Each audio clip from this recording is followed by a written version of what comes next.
Olá, visionários, beleza? Vamos aqui para mais um vídeo aqui no nosso canal Eldon 360. Hoje a gente vai falar aqui a respeito de imóveis, né? Quando que um imóvel é um investimento, quando não é, né? Quando ele se torna um passivo. E a pergunta que a gente faz aí, né, cara? E aí, vale a pena ter um imóvel? Vale a pena pagar aluguel? Vale a pena fazer o quê? Né? É válido ter um investimento em imóveis? Então, a gente vai falar no vídeo a respeito disso hoje, né? Principalmente a diferença entre eles, e assistam aí o vídeo até o final, né? Para entender como fazer a melhor gestão dos seus imóveis, caso tenha ou não, beleza? Antes de mais nada, não esqueçam de deixar, né, o gostei ou não gostei, tá? É importante para a gente quando se faz esse tipo de ação lá no YouTube, tá? É importante para a gente levar esse vídeo e esse conteúdo para o maior número de pessoas possíveis, beleza? Se você ainda não é inscrito, se inscreve lá no nosso canal, deixa lá o sininho lá ativado para você receber as notificações de novos vídeos aqui no canal Eldon 360, o canal dos visionários, beleza? Então, sem mais delongas, vamos para o que interessa, né? Porque é isso que a gente vem fazer aqui. Então, vamos falar sobre imóvel, né? Imóvel é um investimento? Visionários, depende, né, do que você vai fazer com aquele imóvel, legal? Então, nós vamos traçar aqui 3 qualificações, beleza?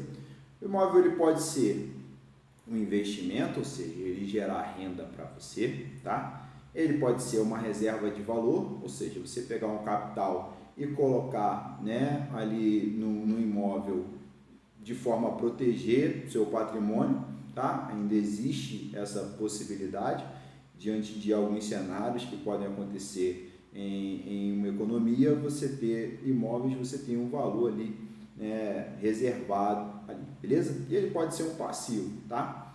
Então, qual a diferença básica entre eles, beleza? Então, para responder se o imóvel é um investimento, vamos primeiro ao conceito disso, tá? Em economia, em linhas gerais, investimento significa a aplicação de capital com a expectativa de um benefício futuro, beleza? Esse não é o foco principal do nosso vídeo, mas nessa área teríamos 2 classificações. O imóvel poderia ser um investimento ou não, tá? Se ele for comprado ou receber aluguéis, ou com o objetivo de valorização e venda futura, obtendo lucro, ele é considerado um investimento, ou seja, ele está ali como um ativo, tá?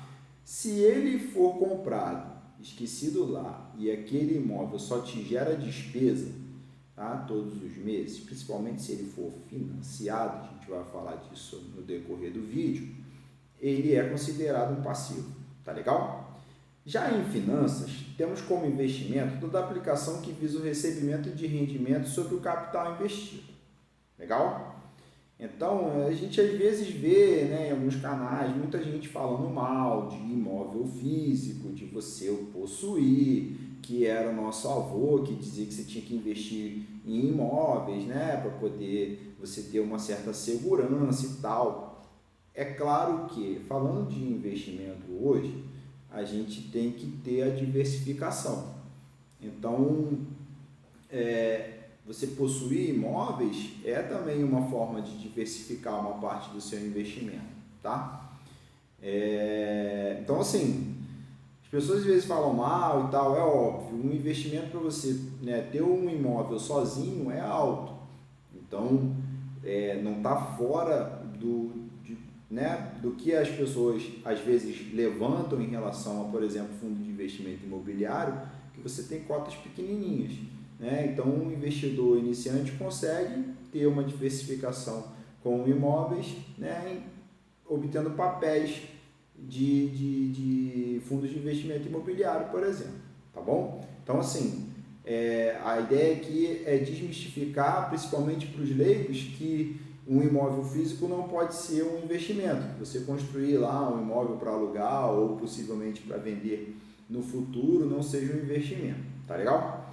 Então, assim, as pessoas às vezes acabam criando essa ideia equivocada na mente de muitos leigos, né, de que um imóvel físico não seja uma boa opção de investimento.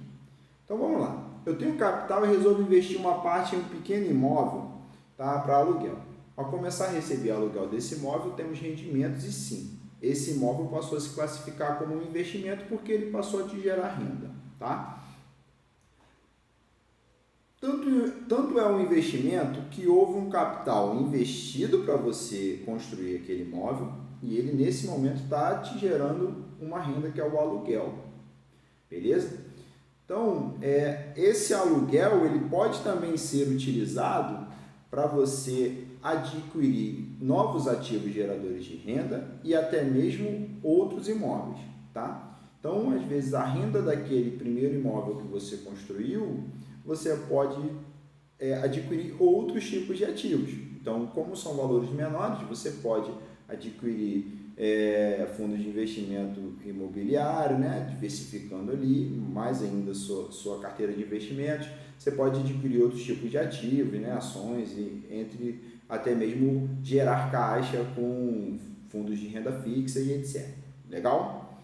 Então, vamos entrar em outra situação. Eu tenho um imóvel que eu comprei há 10 anos em um local de crescimento e hoje, se eu quiser me desfazer rápido dele, eu consigo vendê-lo aí por 4 vezes o valor da aquisição, tá? Nesse caso, o que eu fiz foi uma reserva de valor, tá? Eu peguei lá, vamos dizer que eu peguei R$5.000 em 2005 e comprei um terreno, tá? Num local onde ainda tinha uma grande oferta de imóveis, né? Terrenos em si, e aquele local cresceu um pouco. Digamos que hoje eu quero vender rápido esse terreno aqui, né? E o valor de mercado dele está girando aí em torno de 50 mil. Eu quero vendê-lo por 20 porque é para sair rápido, tá? Eu vou ter liquidez, porque a pessoa que pode comprar, né, esperando vendê-lo por 30, 35, 40 mil num período de tempo, e aí eu consigo vender rápido. Eu tive uma valorização, né, de 4 vezes ali o valor que eu investi nele. Então, aquela reserva de valor, porque durante um período eu também tenho que descontar os custos que eu tive com aquele terreno, né, a inflação do período. Então, o rendimento em si, o lucro que eu vou ter desse imóvel não é, né, as 3 vezes que o terreno foi valorizado em relação à venda que eu tive. Porém, eu tive uma reserva de valor, beleza? Eu tenho um valor que eu apliquei lá atrás e hoje eu consigo pegar aquele valor para poder investir em alguma outra oportunidade que apareça, legal? Então, nesse caso, como a gente colocou, temos uma reserva de valor e não necessariamente um investimento. Ele passa a ser considerado um investimento quando eu realizar a venda e aí eu vou oferir o lucro, tá? O resultado dessa operação. Lembrando que resultado pode ser positivo ou negativo, beleza? Então, a reserva de valor, ela pode me dar, né, lá na frente um valor inferior ao que eu apliquei lá atrás na aquisição daquele ativo, beleza? Até assim, para exemplificar, né, a questão de reserva de valor, é importante a gente levantar aqui, né, a reserva de valor pode ser essencialmente uma moeda, principalmente se a gente falar em dólar e euro, né, minerais, ouro, prata, né, diamante, que são materiais escassos no mundo, então você tem ali uma reserva de valor, tá? Se você for considerar imóveis, dependendo da situação, é uma reserva de valor, vai ter algum valor sempre, né? Dificilmente não vai ter valor nenhum, um imóvel pode desvalorizar, e aí é um risco que você tem, né, quando realiza algum tipo de operação. Um bem, né, um ativo, podemos dizer assim, que é considerado também uma reserva de valor, são, por exemplo, os veículos antigos, né? que até por sua série tem poucas unidades, então acaba que aquele veículo não se desvaloriza mais, pelo contrário, ele até se valoriza, então é também considerado aí uma reserva de valor. Agora vamos para o principal desse vídeo, que é o que a gente precisa alertar todo mundo, tá? As pessoas às vezes compram um imóvel sem ter a condição de comprar aquele imóvel, tá? E aí o que ela faz? Ela recorre ao financiamento, né, imobiliário. A gente sabe que nos últimos tempos, principalmente, o acesso, né, a esse tipo de financiamento foi bem ampliado, né? E assim, se você não pega um imóvel com um valor bem atraente, tá? Ou seja, uma verdadeira oportunidade, e você não tem ali pelo menos 50% do valor daquele imóvel para dar de entrada e aí financiar, né, 50 ou menos por cento, né, do valor do imóvel, você tem uma operação ali que vai te trazer problemas, tá? Então assim, toda operação vai te trazer problema? Não necessariamente, mas na maioria das vezes sim. Você passa a ter um endividamento e você tem um sócio que é o banco naquele imóvel. Se você não pagar lá o que o banco exige, o imóvel é do banco, tá? Então a parte que você colocou de entrada vai ser vendida, leiloada, e aí aparece às vezes a oportunidade para outros, tá? Porque o investidor vai querer comprar algo abaixo do preço de mercado para poder, né, ter a sua valorização. E nos leilões, normalmente, de imóveis, são imóveis que foram, né, colocados ali, né, à venda por conta ou de inadimplência, normalmente por conta de inadimplência, seja de condomínio, seja de financiamento, né, ou de tributos. Então, na grande maioria é por conta de atraso no financiamento.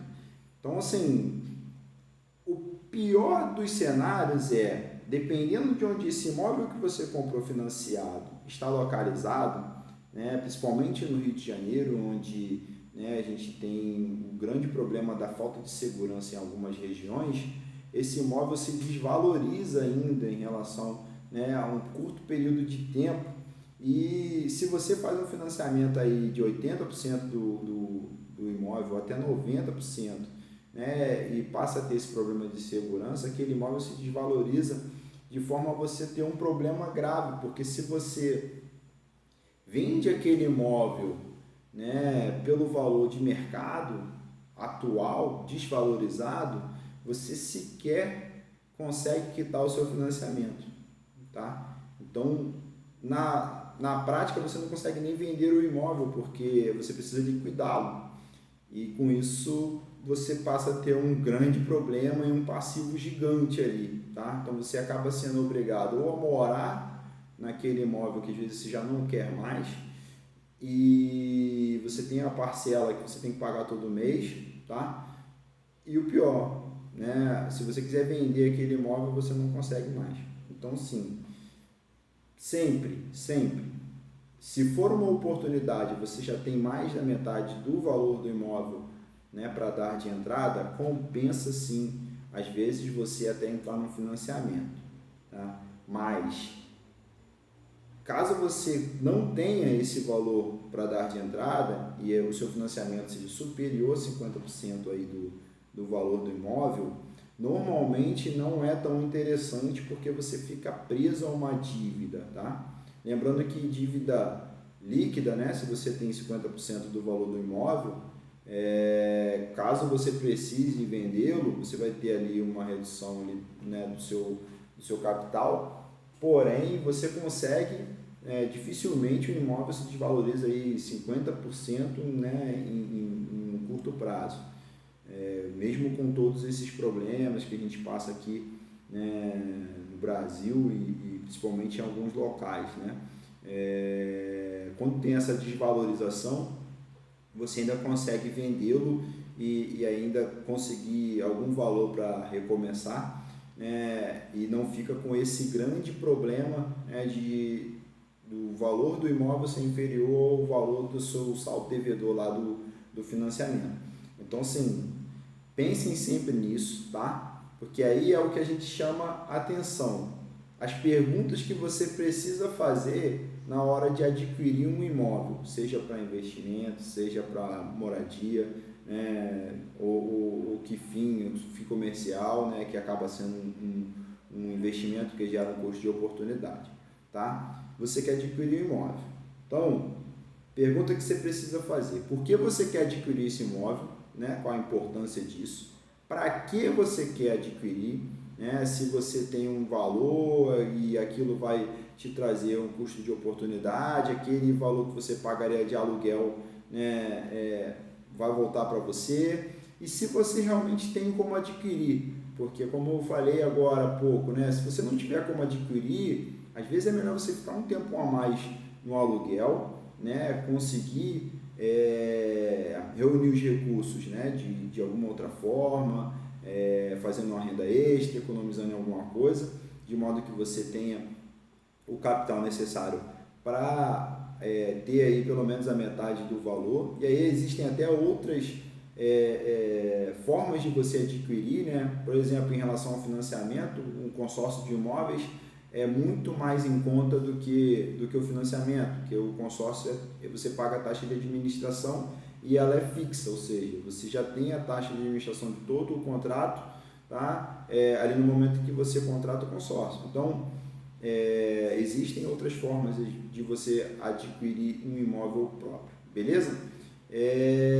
Se você está pagando, né, menos que o valor do mercado no imóvel, ou seja, ele é uma oportunidade, isso pode justificar uma compra, tá? Você está comprando ali por um valor menor e o aluguel dele, se você for alugá-lo, né, para outra pessoa, o percentual dele em relação ao mercado pode ser maior do que o praticado. E aí sim você tem uma situação vantajosa para você que vai te dar um rendimento um pouco maior, tá? Se o teu aluguel, tá, que você vai receber daquele imóvel for inferior ao valor de mercado, né, médio que você pode receber aí de aluguel em relação ao preço de compra, já não é tão viável em si você comprar. Existem situações que você pode ser transferido de cidade, você pode querer morar mais próximo do trabalho, né? Tem profissões que você é transferido, né, rotineiramente, e às vezes não é tão interessante em si você ter um imóvel nesse momento. Às vezes é melhor você continuar no aluguel e ir juntando dinheiro lá para frente, quando você, né, meio que se estabilizar num local ou começar a se preparar para ficar num local que você se identifique ou que você fique mais próximo do seu trabalho em si, tá? Dependendo da situação, isso só acontece lá na aposentadoria, né? Então, às vezes você ter aquela disciplina de manter aquele aporte mensal, visando lá você adquirir um imóvel quando você se aposentar, ou seja, bem lá na frente, vai te trazer benefícios que são muito maiores do que a própria compra do imóvel.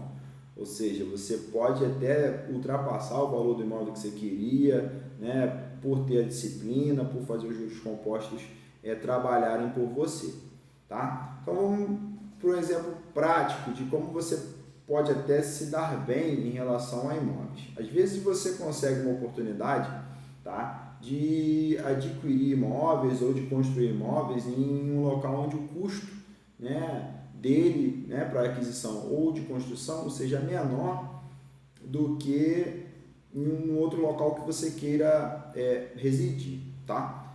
E aí com isso você consegue alugar aqueles imóveis por um valor que seja equivalente ao valor que você vai pagar no aluguel do imóvel que você quer morar. Isso é uma situação vantajosa, tá? Porque você, ao invés de, digamos que ao invés de você adquirir um imóvel de 300 mil, às vezes você consegue investir 200 em imóveis que vão gerar, né, renda equivalente ao pagamento do aluguel daquele imóvel de 300, por exemplo, que você quer morar. Legal? Então, assim, as perguntas sempre deverão ser feitas visando a viabilidade do negócio que você quer fechar, tá? Se você tem o capital para fechar, verifica sempre isso. Se você tem condições de comprar mais ativos, né, com o mesmo capital, é o melhor dos mundos. A gente, às vezes, vê vídeos aqui sobre, por exemplo, kitnet, tá? Então, é melhor você comprar, sei lá, um imóvel de 500 mil ou 10 kitnets de 50 mil de custo para você construir, tá? Um imóvel de 500 mil é um aluguel só que você recebe, beleza?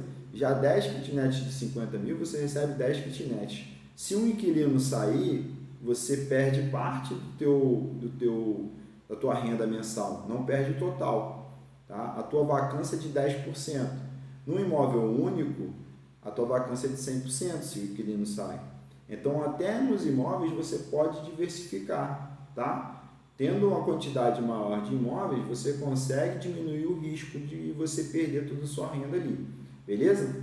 Então, basicamente, o que eu faria nesse caso, né? A pergunta do vídeo, né? Vendo minha casa para comprar tudo de FI, depende. Se eu comprei minha casa por um valor acima do mercado, talvez compense. Na maioria das vezes, não. Tá? Se você construiu sua casa, provavelmente você pagou por ela, né, um custo inferior ao valor de mercado dela.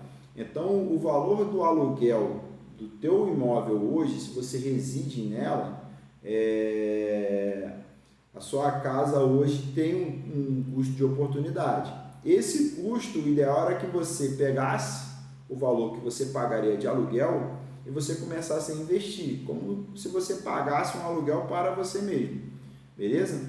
Então, dessa forma, você passa a ter uma disciplina e, principalmente, ao invés de você pegar, digamos que seja 200 mil reais hoje, né, vendesse o seu imóvel, né, vamos considerar esse valor hipotético, e colocasse todo esse valor agora no mercado, né, comprando ativos por um determinado preço, né, que no próximo mês esse preço pode estar maior ou menor, tá? Você passaria a exercer a disciplina de fazer aportes mensais no valor do aluguel daquele imóvel que você já tem precificado e fazendo com que o seu preço médio ao longo do tempo seja colocado a mercado. Então, se num determinado mês aquele preço subir um pouco, você vai comprar menos ativos, se ele cair, você vai comprar mais ativos, fazendo com que você tenha ali um preço médio mais ajustado em relação ao teu investimento, tá? Lembrando que todos os meses, conforme você vai colocando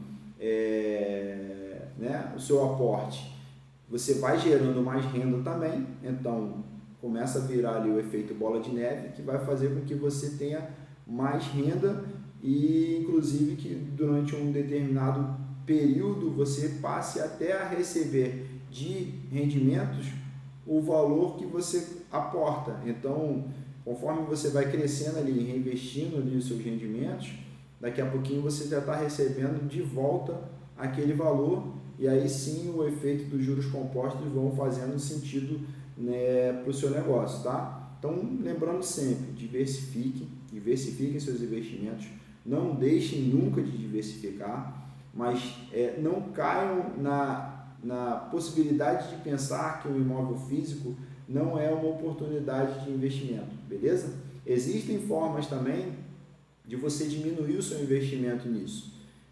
Às vezes você vai se reunir com um grupo de amigos ou com um grupo de pessoas e adquirir ou construir um imóvel junto. Então, cada um vai ter uma parcela ali daquele imóvel. Se você for alugar, cada um vai receber, né, o percentual de rateio.